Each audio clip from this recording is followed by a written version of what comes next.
ಸ್ನೇಹಿತರೆ, ನಾನಿವತ್ತು ನಿಮಗೆ ಎಕ್ಸ್ಪ್ಲೇನ್ ಮಾಡ್ತಿರೋ ಮೂವಿ 2022ರಲ್ಲಿ ಬಿಡುಗಡೆಯಾಗಿದ್ದ ಬಿಗ್ ಲೈಸಿನ ಸ್ಮಾಲ್ ಟೌನ್ ಎಂಬ ಹಾಲಿವುಡ್ ಮಿಸ್ಟರಿ ಹಾಗೂ ಕ್ರೈಮ್ ಥ್ರಿಲ್ಲರ್ ಚಿತ್ರ. ಈ ಮೂವಿಯ ಕಾನ್ಸೆಪ್ಟ್ ಏನಂದ್ರೆ, ಚಿತ್ರದ ಹೀರೋಯಿನ್ ಆಗಿರುವ ರೇಚಲ್ ತನ್ನ ಮಗಳನ್ನ ಹೊಸದಾಗಿ ಕಾಲೇಜ್ಗೆ ಸೇರಿಸೋದಕ್ಕೆ ಅಂತ ಆಕೆಯನ್ನ ಕರೆದುಕೊಂಡು ಕಾರ್ನಲ್ಲಿ ಹೋಗ್ತಿರ್ತಾಳೆ. ಇನ್ನೇನು ತಾವು ಹೋಗಬೇಕಾಗಿರುವ ಜಾಗವನ್ನ ರೀಚ್ ಆಗ್ಬೇಕು ಅನ್ನೋಷ್ಟರಲ್ಲೇ ಒಂದು ಭೀಕರವಾದ ಆಕ್ಸಿಡೆಂಟ್ ಆಗಿ ರೇಚಲ್ 2 ದಿನ ಕೋಮಾಗೆ ಹೊರಟು ಹೋಗ್ತಾಳೆ. 2 ದಿನಗಳ ನಂತರ ರೇಚಲ್ಗೆ ವಾಪಸ್ ಪ್ರಜ್ಞೆ ಬಂದಾಗ ನೋಡಿದ್ರೆ ಈಕೆ ಮಗಳು ನಿಗೂಢವಾಗಿ ಕಾಣೆಯಾಗಿರ್ತಾಳೆ. ಇದಕ್ಕಿದ್ದ ಹಾಗೆ ನಿಗೂಢವಾಗಿ ಕಾಣೆಯಾದ ತನ್ನ ಮಗಳನ್ನ ಹುಡುಕಿಕೊಂಡು ಹೊರಟ ರೇಚಲ್ಗೆ ಒಂದೊಂದೇ ಶಾಕಿಂಗ್ ವಿಷಯಗಳು ರಿವೀಲ್ ಆಗೋದಕ್ಕೆ ಶುರುವಾಗುತ್ತವೆ. ಯಾಕಂದ್ರೆ ಒಂದು ವಾರದ ಹಿಂದೆ ತಾನೆ ಸೇಮ್ ಪ್ಯಾಟರ್ನ್ ನಲ್ಲಿ ಮತ್ತೊಬ್ಬಳು ಹುಡುಗಿ ಅದೇ ಜಾಗದಲ್ಲಿ ಕಾಣೆಯಾಗಿದ್ಲು ಅಂತ ಗೊತ್ತಾಗುತ್ತೆ. ಸೊ ಚಿತ್ರದಲ್ಲಿ ಮುಂದೇನಾಯ್ತು? ರೇಚಲ್ ನ ಮಗಳು ಹ್ಯಾನಾ ಇದ್ದಕ್ಕಿದ್ದ ಹಾಗೆ ಕಾಣೆಯಾಗಿದ್ದೆ ಯಾಕೆ? ಇದಕ್ಕೂ ಮುಂಚೆ ಕಾಣೆಯಾಗಿದ್ದ ಮತ್ತೊಬ್ಬಳು ಹುಡುಗಿ ಏನಾದ್ಲು? ಪೊಲೀಸರು 2 ಕೇಸ್ಗಳನ್ನ ಪ್ಯಾರಲಲ್ ಆಗಿ ಇನ್ವೆಸ್ಟಿಗೇಟ್ ಮಾಡ್ತಾ ಹೋದಾಗ ಸಿಕ್ಕ ಡೆಡ್ ಬಾಡಿ ಯಾರದ್ದು ಹಾಗೂ ಚಿತ್ರದಲ್ಲಿ ರಿವೀಲ್ ಆಗುವ ಒಂದೊಂದೇ ಟ್ವಿಸ್ಟ್ಗಳಾದ್ರೂ ಏನೆಂಬುದನ್ನ ಈ ವಿಡಿಯೋದಲ್ಲಿ ನೋಡ್ತಾ ಹೋಗೋಣ. ಚಿತ್ರದ ಮೊದಲ ಸೀನ್ನಲ್ಲಿ ಒಂದು ಸುಂದರವಾದ ಹಳ್ಳಿಯನ್ನ ನೋಡ್ತೀವಿ. ಆ ಹಳ್ಳಿಯ ರಸ್ತೆಯಲ್ಲಿ ಹಾದು ಹೋಗ್ತಿದ್ದ ಇಬ್ಬರು ಲವರ್ಸ್ ತಮ್ಮ ಕಾರ್ಗೆ ಪೆಟ್ರೋಲ್ ಹಾಕಿಸಿಕೊಳ್ಳೋದಕ್ಕೆ ಅಂತ ಅಲ್ಲೇ ಇದ್ದ ಒಂದು ಪೆಟ್ರೋಲ್ ಬಂಕ್ ಬಳಿ ಕಾರನ್ನ ಸ್ಟಾಪ್ ಮಾಡ್ತಾರೆ. ಆ ಹುಡುಗಿ ಪೆಟ್ರೋಲ್ ಬಂಕ್ ನ ಹಿಂದೆ ಇದ್ದ ವಾಶ್ರೂಮ್ ಅನ್ನ ಯೂಸ್ ಮಾಡೋದಕ್ಕೆ ಅಂತ ಸ್ಟಾಫ್ ಬಳಿ ಬೀಗವನ್ನ ಈಸ್ಕೊಂಡು ಹೋಗ್ತಾಳೆ. ಆ ಹುಡುಗಿ ವಾಶ್ರೂಮ್ ನ ಡೋರ್ ಅನ್ನ ಓಪನ್ ಮಾಡಿ ಒಳಗಡೆ ಹೋಗ್ತಿದ್ದ ಹಾಗೆ ಜೋರಾಗಿ ಕಿರುಚಿಕೊಳ್ತಾಳೆ ಹಾಗೂ ಇಲ್ಲಿಗೆ ಈ ಸೀನ್ ಕಟ್ ಆಗುತ್ತೆ. ಇದಾಗಿ ಒಂದು ವಾರದ ನಂತರ ಅದೇ ರಸ್ತೆಯಲ್ಲಿ ಹಾದು ಹೋಗ್ತಿರುವ ಚಿತ್ರದ ಹೀರೋಯಿನ್ ರೇಚಲ್ ಹಾಗೂ ಆಕೆ ಮಗಳು ಹ್ಯಾನಾಳನ್ನ ನೋಡ್ತೀವಿ. ಹ್ಯಾನಾಳನ್ನ ಪಕ್ಕದ ಟೌನ್ ನಲ್ಲಿರುವ ಕಾಲೇಜ್ಗೆ ಹೊಸದಾಗಿ ಅಡ್ಮಿಷನ್ ಮಾಡಿಸಿದ್ದ ಕಾರಣ ರೇಚಲ್ ತನ್ನ ಮಗಳನ್ನ ಡ್ರಾಪ್ ಮಾಡೋದಕ್ಕೆ ಅಂತ ಕರೆದುಕೊಂಡು ಹೋಗ್ತಿರ್ತಾಳೆ. ತುಂಬಾ ದೂರ ಟ್ರಾವೆಲ್ ಮಾಡಿದ್ದ ಕಾರಣ ಇವರ ಕಾರಿನ ಪೆಟ್ರೋಲ್ ಕೂಡ ಖಾಲಿಯಾಗಿರುತ್ತೆ. ರೇಚಲ್ ಕೂಡ ಚಿತ್ರದ ಮೊದಲ ಸೀನ್ ನಲ್ಲಿ ನಾವು ನೋಡಿದ್ದ ಅದೇ ಪೆಟ್ರೋಲ್ ಬಂಕ್ ನ ಕಡೆ ಕಾರನ್ನ ತಿರುಗಿಸ್ತಾಳೆ. ರೇಚಲ್ ತಿನ್ನೋದಕ್ಕೆ ಅಂತ ತಿಂಡಿಗಳನ್ನ ಪರ್ಚೇಸ್ ಮಾಡ್ತಿದ್ದಾಗ ಹ್ಯಾನಾ ವಾಶ್ರೂಮ್ ಯೂಸ್ ಮಾಡೋದಕ್ಕೆ ಅಂತ ಬೀಗವನ್ನ ಇಸ್ಕೊಂಡು ಪೆಟ್ರೋಲ್ ಬಂಕ್ ನ ಹಿಂದೆ ಹೋಗ್ತಾಳೆ. ಆದ್ರೆ ಈ ಬಾರಿ ಹ್ಯಾನಾ ಸೇಫ್ ಆಗಿ ವಾಪಸ್ ಬರ್ತಾಳೆ. ನಂತರ ಮತ್ತೆ ಇಬ್ಬರು ಕಾರ್ ನಲ್ಲಿ ತಮ್ಮ ಜರ್ನಿಯನ್ನ ಕಂಟಿನ್ಯೂ ಮಾಡ್ತಾರೆ. ರೇಚಲ್ ತನ್ನ ಮಗಳಿಗೆ ಒಂದು ಪಿಂಕ್ ಕಲರ್ ನ ಬ್ಯಾಗ್ ಅನ್ನ ಗಿಫ್ಟ್ ಮಾಡಿರ್ತಾಳೆ. ಅದೇ ಸಮಯಕ್ಕೆ ಒಂದು ಬ್ಲಾಕ್ ಕಲರ್ ನ ಕಾರ್ ಇವರ ಕಾರ್ ಅನ್ನ ಫಾಲೋ ಮಾಡ್ತಿರೋದನ್ನ ರೇಚಲ್ ಅಬ್ಸರ್ವ್ ಮಾಡ್ತಾಳೆ. ಮೋಸ್ಟ್ಲಿ ಯಾರೋ ಅರ್ಜೆಂಟ್ ಅಲ್ಲಿ ಇರ್ಬೇಕು ಅಂತ ಆ ಕಾರ್ ಹೋಗೋದಕ್ಕೆ ಸೈಡ್ ಕೊಡ್ತಾಳೆ. ಆದ್ರೆ ಆ ಕಾರ್ ಅನ್ನ ಡ್ರೈವ್ ಮಾಡ್ತಿದ್ದ ವ್ಯಕ್ತಿ ಓವರ್ಟೇಕ್ ಮಾಡ್ಕೊಂಡು ಮುಂದೆ ಹೋಗೋದನ್ನ ಬಿಟ್ಟು ಇವರ ಕಾರ್ಗೆ ಆಕ್ಸಿಡೆಂಟ್ ಮಾಡಿಬಿಡ್ತಾನೆ. ರೇಚಲ್ಗೆ ತನ್ನ ಕಾರನ್ನ ಕಂಟ್ರೋಲ್ ಮಾಡೋದಕ್ಕೆ ಸಾಧ್ಯವಾಗದೆ ಎದುರುಗಡೆ ಇದ್ದ ಒಂದು ದೊಡ್ಡ ಕಂಬಕ್ಕೆ ಗುದ್ದಿ ಬಿಡ್ತಾಳೆ. ಇಲ್ಲಿಗೆ ಸೀನ್ ಕಟ್ ಆಗಿ 2 ದಿನಗಳ ನಂತರ ರೇಚಲ್ಗೆ ವಾಪಸ್ ಪ್ರಜ್ಞೆ ಬಂದಾಗ ಆಕೆ ಆಸ್ಪತ್ರೆಯಲ್ಲಿ ಅಡ್ಮಿಟ್ ಆಗಿರ್ತಾಳೆ. ಅಲ್ಲಿದ್ದ ಡಾಕ್ಟರ್ ಏನಾಯ್ತು ಅಂತ ವಿಚಾರಿಸಿದಾಗ ರೇಚಲ್ ಒಂದು ಬ್ಲಾಕ್ ಕಲರ್ ನ ಕಾರ್ ತಮಗೆ ಆಕ್ಸಿಡೆಂಟ್ ಮಾಡಿದ್ರ ಬಗ್ಗೆ ಎಕ್ಸ್ಪ್ಲೇನ್ ಮಾಡ್ತಾಳೆ. ಅದಕ್ಕೆ ಡಾಕ್ಟರ್ ಹೇಳ್ತಾನೆ, ಸರಿ ಮೇಡಮ್, ನಾವೊಂದು ಪೊಲೀಸರಿಗೆ ಲೀಗಲಿ ಕಂಪ್ಲೇಂಟ್ ಅನ್ನ ಫೈಲ್ ಮಾಡೋಣ. ಈಗ ನಿಮ್ಮನ್ನ ಡಿಸ್ಚಾರ್ಜ್ ಮಾಡಿಸಿ ಮನೆಗೆ ಕರೆದುಕೊಂಡು ಹೋಗೋದಕ್ಕೆ ನಿಮ್ಮ ಫ್ಯಾಮಿಲಿ ಮೆಂಬರ್ಸ್ ಗಳು ಯಾರಾದ್ರೂ ಬರ್ತಾರ ಅಂತ ವಿಚಾರಿಸ್ತಾನೆ. ಈಗ ರೇಚಲ್ಗೆ ತನ್ನ ಮಗಳ ಬಗ್ಗೆ ನೆನಪಾಗಿ, ಹೌದು, ನನ್ನ ಮಗಳು ಹ್ಯಾನಾ ಈಗ ಹೇಗಿದ್ದಾಳೆ? ಆಕ್ಸಿಡೆಂಟ್ ನಲ್ಲಿ ಆಕೆಗೆ ಯಾವುದೇ ಅಪಾಯ ಆಗಿಲ್ಲ ತಾನೆ ಅಂತ ವಿಚಾರಿಸ್ತಾಳೆ. ಈಕೆ ಮಾತುಗಳನ್ನ ಕೇಳಿದ ಆ ಡಾಕ್ಟರ್ ಶಾಕ್ ಆಗಿ ಹೀಗೆ ಹೇಳ್ತಾನೆ, ಮೇಡಮ್, ಏನ್ ಹೇಳ್ತಿದ್ದೀರಾ? ನೀವು ಯಾರ ಬಗ್ಗೆ ಮಾತನಾಡ್ತಿದ್ದೀರಾ ಅಂತ ನಮಗೆ ಗೊತ್ತಾಗ್ತಿಲ್ಲ. ಆಕ್ಸಿಡೆಂಟ್ ಆದ ಜಾಗದಲ್ಲಿ ನಮ್ಮ ಸ್ಟಾಫ್ಗೆ ನಿಮ್ಮನ್ನ ಬಿಟ್ರೆ ಬೇರೆ ಯಾರು ಕೂಡ ಕಾಣಿಸ್ತಿಲ್ವಂತೆ. ಡಾಕ್ಟರ್ ನ ಮಾತುಗಳನ್ನ ಕೇಳಿದ ರೇಚಲ್ಗೆ ಒಂದೇ ಸರಿ ಶಾಕ್ ಆಗುತ್ತೆ. ಡಾಕ್ಟರ್, ಏನ್ ಹೇಳ್ತಿದ್ದೀರಾ? ನಾನು ಹಾಗೂ ನನ್ನ ಮಗಳು ಹ್ಯಾನಾ ಕಾರ್ ನಲ್ಲಿ ಬರ್ತಿದ್ದಾಗ್ಲೇ ಆಕ್ಸಿಡೆಂಟ್ ಆಗಿತ್ತು. ನನ್ನ ಮಗಳು ಕಾಣಿಸ್ತಿಲ್ಲ ಅಂದ್ರೆ ಏನರ್ಥ? ಆಕೆಗೆ ಏನಾಯ್ತು ಅಂತ ಜೋರಾಗಿ ಕೂಗಾಡೋದಕ್ಕೆ ಶುರು ಮಾಡ್ತಾಳೆ. ರೇಚಲ್ ನ ಮಾತುಗಳನ್ನ ಕೇಳಿದ ಡಾಕ್ಟರ್ ಹಾಗೂ ನರ್ಸ್ ಈಕೆ ತಲೆಗೆ ಪೆಟ್ಟಾಗಿರುವ ಕಾರಣ ಏನೇನೋ ಇಮ್ಯಾಜಿನೇಷನ್ ಮಾಡಿಕೊಂಡು ಮಾತನಾಡ್ತಿದ್ದಾಳೆ ಅಂತ ಅಂದುಕೊಳ್ತಾರೆ. ತಕ್ಷಣ ರೇಚಲ್ ಆಸ್ಪತ್ರೆಯ ಎಲ್ಲ ರೂಮ್ ಗಳಿಗೆ ಹೋಗಿ ತನ್ನ ಮಗಳು ಇದ್ದಾಳ ಅಂತ ಚೆಕ್ ಮಾಡ್ತಾಳೆ. ಈಗ ತನ್ನ ಮಗಳು ಮಿಸ್ಸಿಂಗ್ ಆಗಿದ್ದಾಳೆ ಅಂತ ಕನ್ಫರ್ಮ್ ಆಗಿ ಸೀದಾ ಪೊಲೀಸ್ ಸ್ಟೇಷನ್ ಗೆ ಹೊರಟು ಬರ್ತಾಳೆ. ಆಕ್ಸಿಡೆಂಟ್ ಆಗಿದ್ದ ರೇಚಲ್ ನ ಕಾರನ್ನ ಪೊಲೀಸರು ಸ್ಟೇಷನ್ ಬಳಿ ತೆಗೆದುಕೊಂಡು ಬಂದು ನಿಲ್ಸಿರ್ತಾರೆ. ಈಗ ಪೊಲೀಸರನ್ನ ವಿಚಾರಿಸಿದಾಗ ಅವರು ಕೂಡ ಸ್ಪಾಟ್ ಗೆ ಹೋದಾಗ ಆ ಕಾರಲ್ಲಿ ನಿಮ್ಮನ್ನ ಬಿಟ್ರೆ ಬೇರೆ ಯಾರು ಕೂಡ ಇರ್ಲಿಲ್ಲ ಅಂತ ಹೇಳ್ತಾರೆ. ತಕ್ಷಣ ಆ ಸ್ಟೇಷನ್ ನ ಇನ್ಚಾರ್ಜ್ ನನ್ನ ಮೀಟ್ ಮಾಡಿ ನಡೆದದ್ದನ್ನೆಲ್ಲ ಎಕ್ಸ್ಪ್ಲೇನ್ ಮಾಡ್ತಾಳೆ. ಸರ್, ನನ್ನ ಮಗಳನ್ನ ಹೊಸದಾಗಿ ಅಡ್ಮಿಷನ್ ಮಾಡಿಸಿರುವ ಕಾಲೇಜ್ಗೆ ಡ್ರಾಪ್ ಮಾಡೋದಕ್ಕೆ ಅಂತ ಕಾರ್ ನಲ್ಲಿ ಕರೆದುಕೊಂಡು ಹೋಗ್ತಿದ್ದೆ. ಆಗ ಇದ್ದಕ್ಕಿದ್ದ ಹಾಗೆ ಒಂದು ಬ್ಲಾಕ್ ಕಲರ್ ನ ಕಾರ್ ನಮ್ಮ ಕಾರನ್ನ ಫಾಲೋ ಮಾಡೋದಕ್ಕೆ ಶುರು ಮಾಡ್ತು. ಸ್ವಲ್ಪ ದೂರ ಬಂದ ನಂತರ ಆ ಕಾರ್ ನಲ್ಲಿದ್ದ ವ್ಯಕ್ತಿ ನನ್ನ ಕಾರ್ಗೆ ಆಕ್ಸಿಡೆಂಟ್ ಮಾಡಿಬಿಟ್ಟ. ನಂತರ ಏನಾಯ್ತೋ ಗೊತ್ತಿಲ್ಲ. ಈಗ ನೋಡಿದ್ರೆ ನನ್ನ ಮಗಳು ಕಾಣಿಸ್ತಿಲ್ಲ ಅಂತ ಅಳುತ್ತಾ ಹೇಳ್ತಾಳೆ. ಈಕೆ ಮಾತುಗಳನ್ನ ಕೇಳಿದ ಆ ಪೊಲೀಸ್ ಆಫೀಸರ್ ಹೇಳೋದೇನಂದ್ರೆ, ಮೇಡಮ್, ಡಾಕ್ಟರ್ ನನ್ನ ವಿಚಾರ ವಿಚಾರಿಸಿದಾಗ ನಿಮ್ಮ ತಲೆಗೆ ಆಕ್ಸಿಡೆಂಟ್ ನಲ್ಲಿ ಏಟಾಗಿತ್ತು ಅಂತ ಹೇಳಿದ್ರು. ಸರಿಯಾಗಿ ನೆನಪಿಸಿಕೊಂಡು ಹೇಳಿ, ನಿಮ್ಮ ಮಗಳು ನಿಜವಾಗಿಯೂ ನಿಮ್ಮ ಜೊತೆ ಕಾರ್ ನಲ್ಲಿ ಬಂದಿದ್ಲ? ಆಫೀಸರ್ನ ಮಾತುಗಳನ್ನ ಕೇಳಿದ ರೇಚಲ್ಗೆ ತುಂಬಾನೇ ಕೋಪ ಬರುತ್ತೆ. ಸರ್, ಏನ್ ಹೇಳ್ತಿದ್ದೀರಾ? ನಾನ್ ಯಾಕೆ ನನ್ನ ಮಗಳ ಬಗ್ಗೆ ಸುಳ್ಳು ಹೇಳ್ತೀನಿ? ನನ್ನ ಮಗಳನ್ನ ಕಾಲೇಜ್ಗೆ ಡ್ರಾಪ್ ಮಾಡೋದಕ್ಕೆ ಅಂತ ಕರೆದುಕೊಂಡು ಹೋಗ್ತಿದ್ದೆ. ನಿಮಗೆ ಅನುಮಾನ ಇದ್ರೆ ಆ ಕಾಲೇಜ್ಗೆ ಕಾಲ್ ಮಾಡಿ ವಿಚಾರಿಸಿ ಅಂತ ಹೇಳ್ತಾಳೆ. ಅದಕ್ಕೆ ಆಫೀಸರ್, ಸರಿ ಮೇಡಮ್, ನಿಮ್ಮ ಮಗಳ ಫೋಟೋವನ್ನ ಕೊಡಿ, ಸುತ್ತಮುತ್ತಲಿನ ಪೊಲೀಸ್ ಸ್ಟೇಷನ್ ಗಳಿಗೆ ಸರ್ಕ್ಯುಲೇಟ್ ಮಾಡಿ ನಂತರ ಮಿಸ್ಸಿಂಗ್ ವೆಬ್ಸೈಟ್ ನಲ್ಲಿ ಪಬ್ಲಿಷ್ ಮಾಡಿಸ್ತೀವಿ ಅಂತ ಹೇಳ್ತಾನೆ. ಈಗ ತನ್ನ ಮಗಳು ವಾಪಸ್ ಸಿಗೋವರೆಗೂ ಇದೇ ಊರಲ್ಲಿ ಸ್ಟೇ ಮಾಡೋದಾಗಿ ರೇಚಲ್ ಡಿಸೈಡ್ ಮಾಡ್ತಾಳೆ. ನಂತರ ಆಕ್ಸಿಡೆಂಟ್ ಆಗಿದ್ದ ತನ್ನ ಕಾರನ್ನ ಅಲ್ಲೇ ಹತ್ತಿರದಲ್ಲಿದ್ದ ಒಂದು ಮೆಕ್ಯಾನಿಕ್ ಶಾಪ್ಗೆ ತೆಗೆದುಕೊಂಡು ಹೋಗ್ತಾಳೆ. ಆ ಮೆಕ್ಯಾನಿಕ್ ಶಾಪ್ ನಲ್ಲಿ ಜೇಕ್ ಎಂಬ ಒಬ್ಬ ವ್ಯಕ್ತಿ ಕೆಲಸ ಮಾಡ್ತಿರ್ತಾನೆ. ರೇಚಲ್ ಜೇಕ್ ಕೂಡ ತನ್ನ ಮಗಳ ಫೋಟೋವನ್ನ ತೋರಿಸಿ ನನ್ನ ಮಗಳನ್ನ ಎಲ್ಲಾದ್ರೂ ನೋಡಿದ್ರ ಅಂತ ವಿಚಾರಿಸ್ತಾಳೆ. ಆದ್ರೆ ಆ ಮೆಕ್ಯಾನಿಕ್ ಜೇಕ್ ಕೂಡ ಹ್ಯಾನಾಳ ಬಗ್ಗೆ ಯಾವುದೇ ಇನ್ಫಾರ್ಮೇಶನ್ ಗೊತ್ತಿರೋದಿಲ್ಲ. ಇವರಿಬ್ಬರು ಹೀಗೆ ಮಾತನಾಡ್ತಿರುವಾಗ್ಲೇ ಆ ಮೆಕ್ಯಾನಿಕ್ ಶಾಪ್ ನ ಓನರ್ ಆಗಿರುವ ನಿಕೋಲಸ್ ಅಲ್ಲಿಗೆ ಬರ್ತಾನೆ. ರೇಚಲ್ ಅವನಿಗೂ ಕೂಡ ತನ್ನ ಮಗಳ ಫೋಟೋವನ್ನ ತೋರಿಸಿ ನನ್ನ ಮಗಳ ಬಗ್ಗೆ ಏನಾದ್ರೂ ಇನ್ಫಾರ್ಮೇಶನ್ ಸಿಕ್ಕರೆ ತಕ್ಷಣವೇ ನನಗೆ ತಿಳಿಸಿ ಅಂತ ಹೇಳಿ ಅಲ್ಲಿಂದ ಹೊರಗಡೆ ಬರ್ತಾಳೆ. ಆ ಗ್ಯಾರೇಜ್ ನಿಂದ ಸ್ವಲ್ಪ ದೂರದಲ್ಲಿ ಒಂದು ರೆಸ್ಟೋರೆಂಟ್ ಇರುತ್ತೆ. ಆ ರೆಸ್ಟೋರೆಂಟ್ ಗೆ ಹೋಗಿ ವಿಚಾರಿಸಿದ್ರೆ ತನ್ನ ಮಗಳ ಬಗ್ಗೆ ಏನಾದ್ರೂ ಇನ್ಫಾರ್ಮೇಶನ್ ಸಿಗಬಹುದು ಅಂತ ಅಲ್ಲಿಗೆ ಹೋಗ್ತಾಳೆ. ಆ ರೆಸ್ಟೋರೆಂಟ್ ನಲ್ಲಿ ಮಾರ್ಕ್ ಎಂಬ ಒಬ್ಬ ವ್ಯಕ್ತಿ ವೇಟ್ರೆಸ್ ಜೊತೆ ಮಾತನಾಡ್ತಾ ಕೂತಿರೋದನ್ನ ನೋಡ್ತೀವಿ. ಒಳಗಡೆ ಬಂದ ರೇಚಲ್ ಅಲ್ಲಿದ್ದ ಜನಗಳಿಗೆ ತನ್ನ ಮಗಳ ಫೋಟೋವನ್ನ ತೋರಿಸಿ ನನ್ನ ಮಗಳು ಮಿಸ್ಸಿಂಗ್ ಆಗಿದ್ದಾಳೆ, ನನ್ನ ಮಗಳನ್ನ ಯಾರಾದ್ರೂ ನೋಡಿದ್ರೆ ಅಥವಾ ಆಕೆ ಬಗ್ಗೆ ಯಾರಿಗಾದ್ರೂ ಗೊತ್ತಿದ್ರೆ ದಯವಿಟ್ಟು ತಿಳಿಸಿ ಅಂತ ಬೇಡಿಕೊಳ್ತಾಳೆ. ಆ ದಿನ ರಾತ್ರಿ ರೇಚಲ್ ಸ್ಟೇ ಮಾಡೋದಕ್ಕೆ ಅಂತ ಅದೇ ಊರಿನ ಹೋಟೆಲ್ಗೆ ಹೋದಾಗ ನಮಗೆ ಗೊತ್ತಾಗುತ್ತೆ ಆ ಹೋಟೆಲ್ ನ ಓನರ್ ಮಾರ್ಕ್ ಅಂತ. ಮಾರ್ಕ್ ರೇಚಲ್ ನನ್ನ ರೆಸ್ಟೋರೆಂಟ್ ನಲ್ಲಿ ನೋಡಿದ್ದ ಕಾರಣ ಆಕೆಯನ್ನ ಮಾತನಾಡಿಸಿ ಧೈರ್ಯ ಹೇಳ್ತಾನೆ. ಮೇಡಮ್, ಧೈರ್ಯವಾಗಿರಿ, ಪೊಲೀಸರು ಆದಷ್ಟು ಬೇಗ ನಿಮ್ಮ ಮಗಳನ್ನ ಕಂಡುಹಿಡಿತಾರೆ. ನನ್ನಿಂದ ನಿಮಗೆ ಏನೇ ಸಹಾಯ ಬೇಕಿದ್ರು ಕೇಳಿ, ನಾನು ಖಂಡಿತ ಮಾಡ್ತೀನಿ ಅಂತ ಹೇಳ್ತಾನೆ. ಸರಿ ಅಂತ ರೂಮ್ಗೆ ಬಂದ ರೇಚಲ್ ಆ ದಿನ ರಾತ್ರಿ ನಿದ್ದೆ ಮಾಡದೆ ತನ್ನ ಮಗಳಿಗೆ ಏನಾಯ್ತು ಅಂತ ತುಂಬಾನೇ ಹೆದರಿಕೊಂಡು ಅಳ್ತಿರ್ತಾಳೆ. ಮರುದಿನ ಬೆಳಿಗ್ಗೆ ಎದ್ದು ರೆಡಿಯಾಗಿ ಕೆಳಗಡೆ ಬಂದಾಗ ಮಾರ್ಕ್ ನೋಡಿದ್ರೆ ಹ್ಯಾನಾ ಮಿಸ್ಸಿಂಗ್ ಆಗಿದ್ದಾಳೆ ಅಂತ ಮಿಸ್ಸಿಂಗ್ ಪಾಂಪ್ಲೆಟ್ಸ್ ಗಳನ್ನ ರೆಡಿ ಮಾಡಿಸಿರ್ತಾನೆ. ಅದನ್ನ ನೋಡಿದ ರೇಚಲ್ಗೆ ಆಶ್ಚರ್ಯ ಆಗಿ, ಹೌದು, ನನ್ನ ಮಗಳ ಫೋಟೋ ನಿಮ್ಮ ಬಳಿ ಹೇಗೆ ಬಂತು ಅಂತ ವಿಚಾರಿಸ್ತಾಳೆ. ಅದಕ್ಕೆ ಮಾರ್ಕ್ ಹೇಳ್ತಾನೆ, ಮೇಡಮ್, ನಿಮ್ಮ ಮಗಳು ಮಿಸ್ಸಿಂಗ್ ಆಗಿದ್ದಾಳೆ ಅಂತ ಪೊಲೀಸರು ಮಿಸ್ಸಿಂಗ್ ವೆಬ್ಸೈಟ್ ನಲ್ಲಿ ಪಬ್ಲಿಷ್ ಮಾಡಿದ್ರು. ಅಲ್ಲಿಂದ ನಿಮ್ಮ ಮಗಳ ಫೋಟೋವನ್ನ ಡೌನ್ಲೋಡ್ ಮಾಡ್ಕೊಂಡು ಈ ಮಿಸ್ಸಿಂಗ್ ಪಾಂಪ್ಲೆಟ್ಸ್ ಗಳನ್ನ ರೆಡಿ ಮಾಡಿಸಿದ್ದೀನಿ ಅಂತ ಹೇಳ್ತಾನೆ. ಅದಕ್ಕೆ ರೇಚಲ್, ಹೌದು, ನೀವ್ಯಾಕೆ ನನ್ನ ಮಗಳ ಬಗ್ಗೆ ಅಷ್ಟೊಂದು ಕೇರ್ ಮಾಡ್ತಿದ್ದೀರಾ ಅಂತ ವಿಚಾರಿಸ್ತಾಳೆ. ಅದಕ್ಕೆ ಮಾರ್ಕ್ ಒಂದು ರೀತಿ ಎಮೋಷನಲ್ ಆಗಿ, ಮೇಡಮ್, 2 ವರ್ಷದ ಹಿಂದೆ ನನ್ನ ಮಗಳು ಕೂಡ ಇದೇ ರೀತಿ ಮಿಸ್ಸಿಂಗ್ ಆಗಿದ್ಲು. ನಮ್ಮ ಅದೃಷ್ಟಕ್ಕೆ ನಮ್ಮ ಮಗಳು ವಾಪಸ್ ಸಿಕ್ಕಿದ್ಲು. ಆದ್ರೆ ನಮ್ಮ ಮಗಳು ಕಾಣೆಯಾದಷ್ಟು ದಿನ ನಾನು ಹಾಗೂ ನನ್ನ ಹೆಂಡತಿ ಪ್ರತಿದಿನ ನರಕಯಾತನೆ ಅನುಭವಿಸಿದ್ದೀವಿ. ಮಕ್ಕಳು ಕಾಣೆಯಾದ್ರೆ ಆ ನೋವು ಹೇಗಿರುತ್ತೆ ಅಂತ ನನ್ಗೂ ಕೂಡ ಗೊತ್ತಿದೆ. ಇದೇ ಕಾರಣಕ್ಕೆ ನಿಮಗೆ ನನ್ನ ಕೈಲಾದ ಸಹಾಯವನ್ನ ಮಾಡೋದಕ್ಕೆ ಪ್ರಯತ್ನ ಪಡ್ತಿದ್ದೀನಿ ಅಂತ ಹೇಳ್ತಾನೆ. ಸರಿ ಅಂತ ರೇಚಲ್ ತನ್ನ ಮಗಳ ಮಿಸ್ಸಿಂಗ್ ಪೋಸ್ಟರ್ ಅನ್ನ ನೋಟಿಸ್ ಬೋರ್ಡ್ಗೆ ಹಾಕೋದಕ್ಕೆ ಹೋದಾಗ ಒಂದು ವಾರದ ಮುಂಚೆ ತಾನೆ ಸೇಮ್ ಪ್ಯಾಟರ್ನ್ ನಲ್ಲಿ ಮತ್ತೊಬ್ಬಳು ಹುಡುಗಿ ಮಿಸ್ಸಿಂಗ್ ಆಗಿದ್ದಾಳೆ ಅಂತ ಗೊತ್ತಾಗುತ್ತೆ.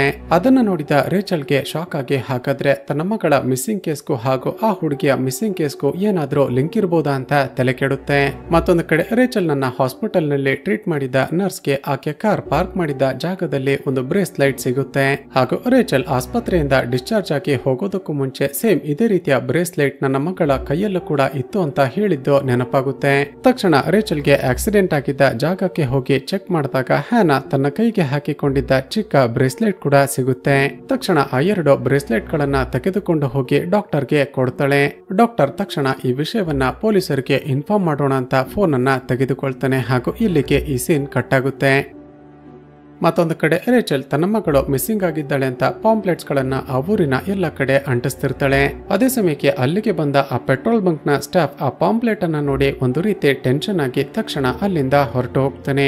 ರೇಚಲ್ ವಾಪಸ್ ತನ್ನ ಕಾರ್ ಬಳಿ ಬಂದಾಗ ನೀನು ಇಲ್ಲಿರೋದು ಸೇಫ್ ಅಲ್ಲ, ತಕ್ಷಣ ಇಲ್ಲಿಂದ ಹೊರಟು ಹೋಗುವಂತ ಬರ್ದಿರುವ ಒಂದು ಲೆಟರ್ ಸಿಗುತ್ತೆ. ಅದನ್ನ ನೋಡಿ ಶಾಕ್ ಆದ ರೇಚಲ್ ತಕ್ಷಣ ಮಾರ್ಕ್ ಬಳಿ ಬಂದು ಇನ್ಫಾರ್ಮ್ ಮಾಡ್ತಾಳೆ.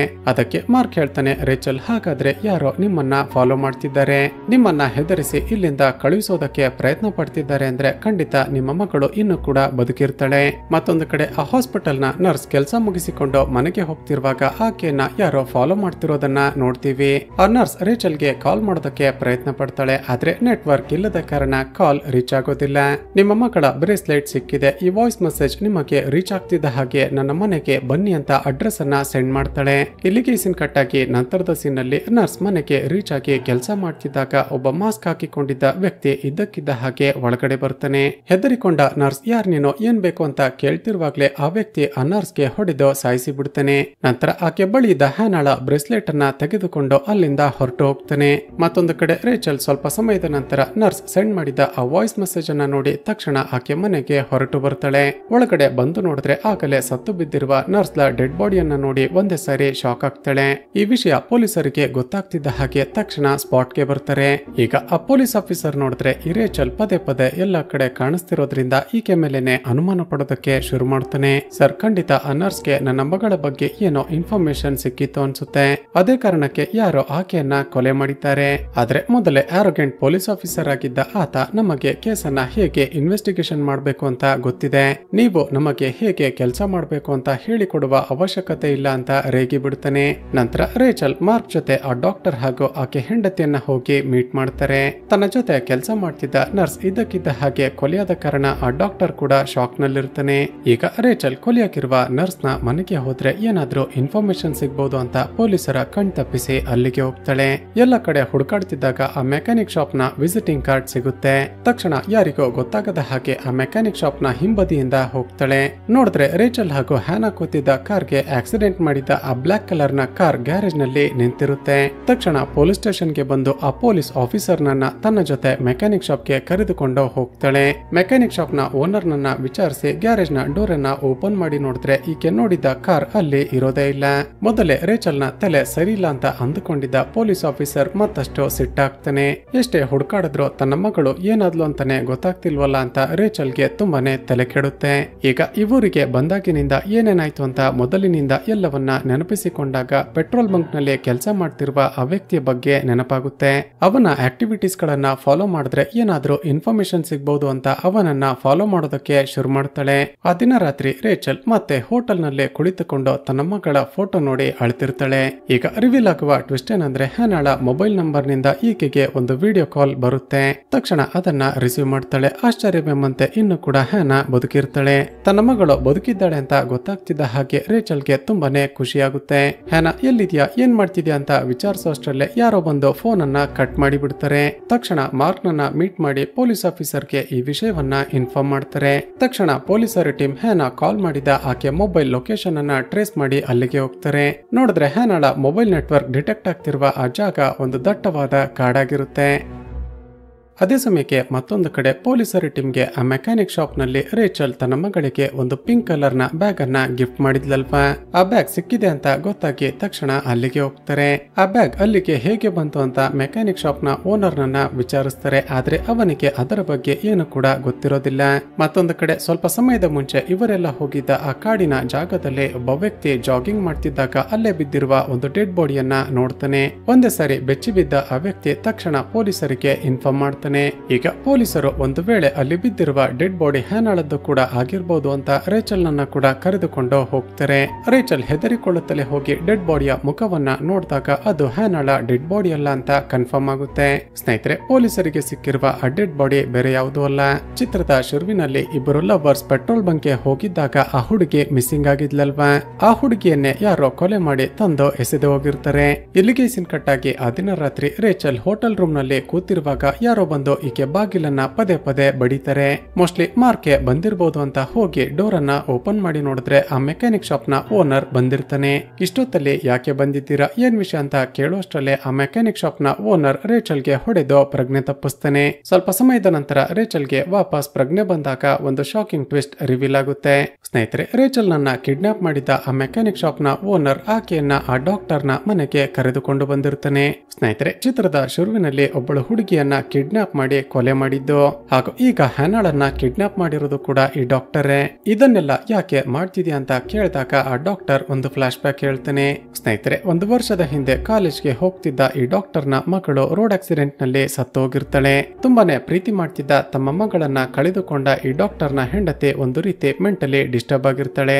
ದಿನಗಳು ಕಳೆದಂತೆ ಈ ಡಾಕ್ಟರ್ ನ ಹೆಂಡತಿಯ ಮೆಂಟಲ್ ಪ್ರಾಬ್ಲಮ್ ಜಾಸ್ತಿ ಆಗಿರುತ್ತೆ. ತಮ್ಮ ಮಗಳ ವಯಸ್ಸಿನ ಯಾವುದೇ ಹುಡುಗಿಯನ್ನ ನೋಡಿದ್ರು ಕೂಡ ಆಕೆ ನಮ್ಮ ಮಗಳೇ ಅಂದು ಅಂದುಕೊಂಡು ಮಾತನಾಡಿಸೋದಕ್ಕೆ ಶುರು ಮಾಡಿರ್ತಾಳೆ. ತಮ್ಮ ಮಗಳು ಸತ್ತು ಹೋದ್ಲು ಅಂತ ಡಾಕ್ಟರ್ ಅರ್ಥ ಮಾಡಿಸೋದಕ್ಕೆ ಎಷ್ಟೇ ಪ್ರಯತ್ನ ಪಟ್ಟರು ಕೂಡ ಆಕೆ ವಾಪಸ್ ಇವನ ಮೇಲೇನೆ ಕೂಗಾಡೋದಕ್ಕೆ ಶುರು ಮಾಡ್ತಿರ್ತಾಳೆ. ಆ ದಿನ ಮೊದಲ ಬಾರಿಗೆ ಪೆಟ್ರೋಲ್ ಪಂಪ್ ನಲ್ಲಿ ಮಿಸ್ಸಿಂಗ್ ಆಗಿದ್ದ ಆ ಹುಡುಗಿಯನ್ನ ನೋಡಿ ನಮ್ಮ ಮಗಳೇ ಅಂದುಕೊಂಡು ಮಾತನಾಡಿಸೋದಕ್ಕೆ ಪ್ರಯತ್ನ ಪಟ್ಟಿರ್ತಾಳೆ. ತನ್ನ ಹೆಂಡತಿಯ ಪರಿಸ್ಥಿತಿಯನ್ನ ನೋಡಿ ಬೇರೆ ದಾರಿ ಇಲ್ಲದೆ ಈ ಡಾಕ್ಟರ್ ಆ ಹುಡುಗಿಯನ್ನ ಕಿಡ್ನಾಪ್ ಮಾಡಿರ್ತಾನೆ.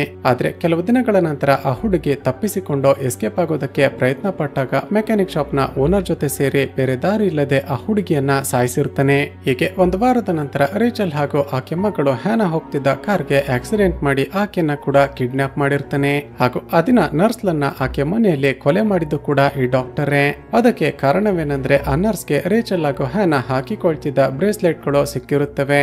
ಅದು ಕೂಡ ಆ ಬ್ರೇಸ್ಲೆಟ್ ಗಳು ಹಾಸ್ಪಿಟಲ್ ನ ಪಾರ್ಕಿಂಗ್ ಲಾಟ್ ನಲ್ಲಿ ಸಿಕ್ತು ಅಂತ ಗೊತ್ತಾದ್ರೆ ತನ್ನ ಮೇಲೆ ಪೊಲೀಸರಿಗೆ ಅನುಮಾನ ಬರುತ್ತೆ ಅಂತ ಕೊಲೆ ಮಾಡಿರ್ತಾನೆ.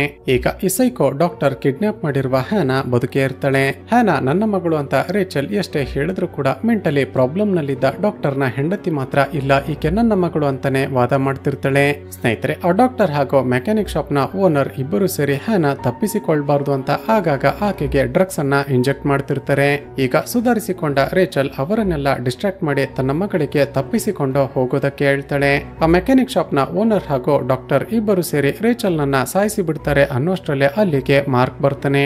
ಅವರಿಬ್ಬರ ಜೊತೆ ತುಂಬಾ ಹೊತ್ತು ಫೈಟ್ ಮಾಡಿ ಕೊನೆಗೂ ರೇಚಲ್ ನ ಮಗಳು ಹ್ಯಾನಾಳನ್ನ ಕಾಪಾಡ್ತಾನೆ. ಚಿತ್ರದ ಎಂಡ್ಸಿನಲ್ಲಿ ಪೊಲೀಸರು ಎಲ್ಲ ಎವಿಡೆನ್ಸ್ ಗಳನ್ನ ಕಲೆಕ್ಟ್ ಮಾಡಿ ಆ ಮೆಕ್ಯಾನಿಕ್ ಶಾಪ್ ನ ಓನರ್ ನನ್ನ ಹಾಗೂ ಡಾಕ್ಟರ್ ನನ್ನ ಅರೆಸ್ಟ್ ಮಾಡ್ತಾರೆ. ಹಾಗೂ ಇಲ್ಲಿಗೆ ಈ ಚಿತ್ರ ಮುಕ್ತಾಯವಾಗುತ್ತೆ. ಸ್ನೇಹಿತರೆ, ಚಿತ್ರದ ಕತೆ ಇಷ್ಟವಾಗಿದ್ರೆ ಈ ವಿಡಿಯೋಗೆ ಒಂದು ಲೈಕ್ ಮಾಡಿ ಶೇರ್ ಮಾಡೋದನ್ನ ಮರೆಯಬೇಡಿ. ಇದೇ ರೀತಿಯ ವಿಡಿಯೋಸ್ಗಾಗಿ ಈ ಚಾನಲ್ ಅನ್ನ ಸಬ್ಸ್ಕ್ರೈಬ್ ಮಾಡಿಕೊಂಡು ಪಕ್ಕದಲ್ಲೇ ಇರುವ ಬೆಲ್ ಐಕಾನ್ ಅನ್ನ ಕ್ಲಿಕ್ ಮಾಡಿ.